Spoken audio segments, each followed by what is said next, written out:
It's a new year, but the old challenge of illegal immigration persists. The latest batch of immigrants caught in Bahamian waters. Good evening, everyone. I'm Keishla Adderley. And I'm Charisma Robinson. An official from the Defense Force gives details on the recent apprehension and discusses the challenge facing the agency. Cleopatra Murphy has the details. The HMBS Leon Livingston Smith brought 44 Cuban nationals to the John Alfred dock Thursday after the Royal Bahamas Defense Force made its first apprehension of illegal immigrants for 2017.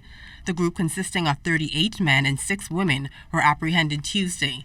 Senior Lieutenant Clinton Johnson says the vessel was on routine patrol when the Coast Guard alerted them it had captured a group on Quisal Bank. We proceeded to rendezvous with Robert Yurt on the Quisal Bank. When we did, we effected a transfer of 12 persons from the Robert Yurt onto our vessel.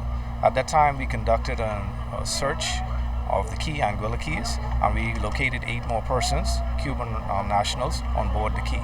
Johnson says as officers continued their patrol, they encountered other groups also taken into custody. On our way to Elbow Key, we ran across 2 American fishing vessels that were in Bahamian waters. We apprehended those as well and returned to Elbow Key with those 2 vessels. Once we arrived at Elbow Key, we then came across an additional 24 persons on board on Elbow Key, once again Cuban nationals. We apprehended those persons, we took them on board. We had no incidences during this time when we made the apprehension. Once in the capital, the immigrants were turned over to immigration, where they were searched and loaded onto a bus headed for the detention center. Johnson says the constant influx of illegals is a strain on the Defense Force. There's a lot of real estate that we have to cover, and we have limited resources, but we try to utilize it the best. We have threats basically on both borders.